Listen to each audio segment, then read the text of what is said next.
So you've been thinking about acoustic treatment and heard about something called absorption. What is absorption?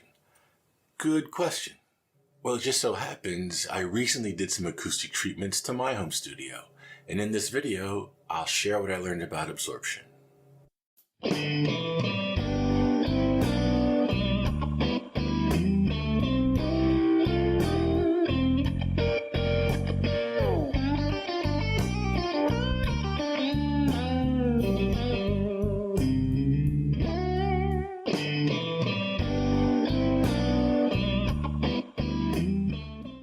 Now, I had the idea that sound from my guitar would travel directly right into the microphone. So, to make a recording, I thought all I'd need to do would be to just kind of play into the microphone as if the microphone was listening to my guitar.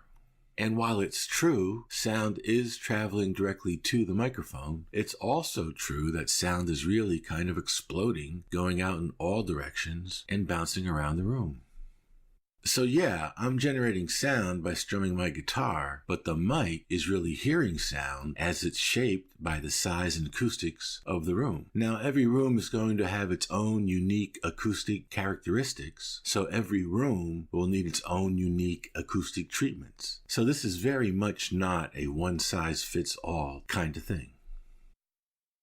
Now, in this diagram, we'll talk about three kinds of sound, starting with direct sound. This is sound that travels directly from a source to a microphone without encountering any physical objects along the way.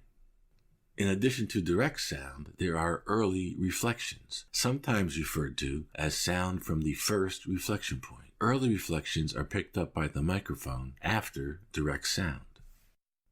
And in addition to early reflections, there are late reflections. This is sound bouncing all around the room and picked up by the microphone after the early reflections. So yeah, lots of sound bouncing around, right? Now, in this diagram, we're looking at how sound is traveling from the perspective of the source. Let's change perspective and look at the same diagram from the perspective of the microphone. Now, as you would expect, the first sound picked up by the microphone is direct sound. The next sound picked up by the microphone are the early reflections, and the late reflections are picked up by the microphone after the early reflections. So it's like this. Sound from the source is produced in one instance, but then that same sound is repeatedly picked up by the microphone at different times. And this timing thing is known as latency, meaning that late reflections are picked up after early reflections, and early reflections are picked up after direct sound. So this is why you end up getting echo effects in a recording.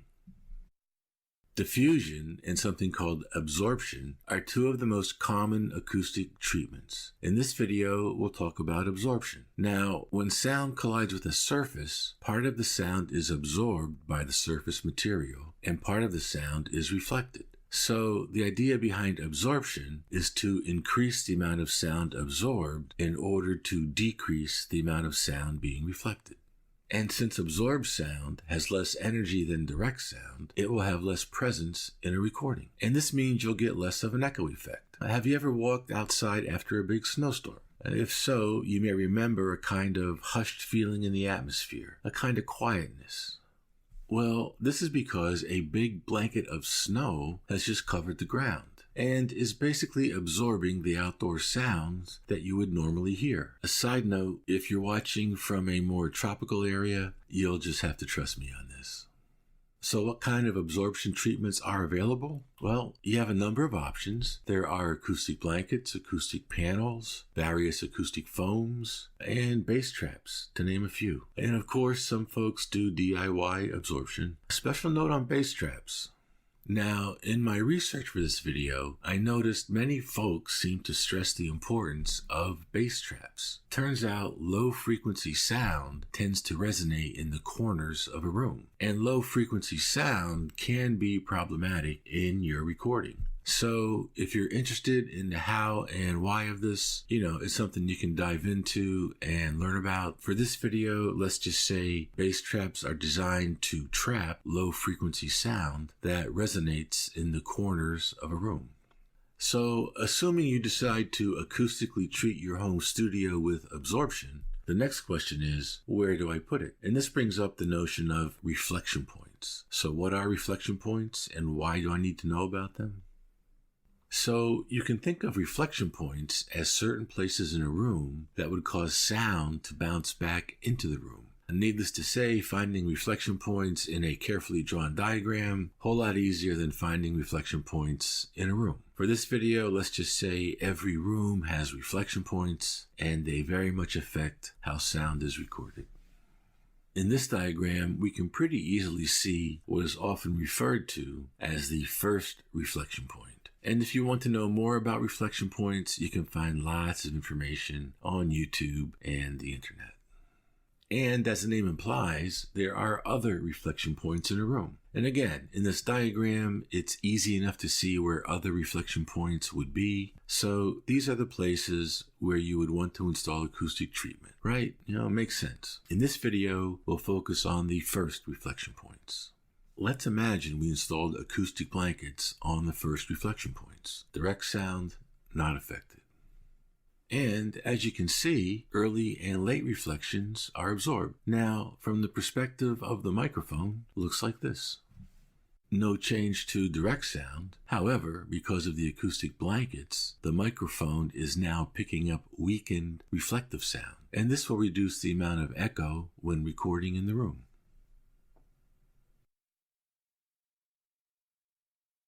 So there are many factors to consider when it comes to acoustic treatment. Room size, reflection points, microphone position, various microphone settings, diffusion, absorption, bass traps.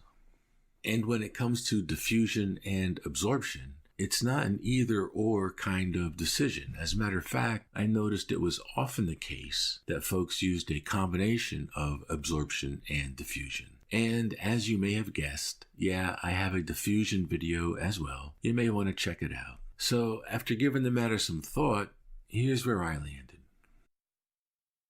Got an acoustic blanket, put bass traps up in the corners, and did a little DIY. Hung a thick comforter blanket on one bare wall. And this cost $105. So yeah, I decided to start with absorption, and after I get some mixing experience with this setup, I'll reassess, maybe add a diffuser. Yeah, we'll see. Word of caution though, anybody who's addicted to bubble wrap, someone who just can't pass it by, they got to stop and pop a few bubbles, but then proceeds to flatten the whole sheet. They just can't stop.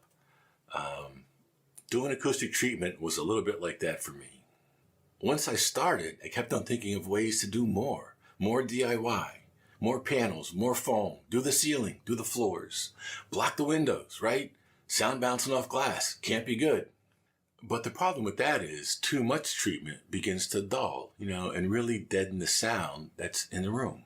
So I finally realized I had to look for some kind of balance between the amount of echo I'd like to remove from the room with the amount of echo I'd like to keep in the room. So I backed off a little bit and actually did remove some treatment. So comment, like, subscribe, and check out the links below. I posted 2 videos from Graham's Recording Revolution channel, both about acoustic treatment, good information. And with that, we'll see you next time.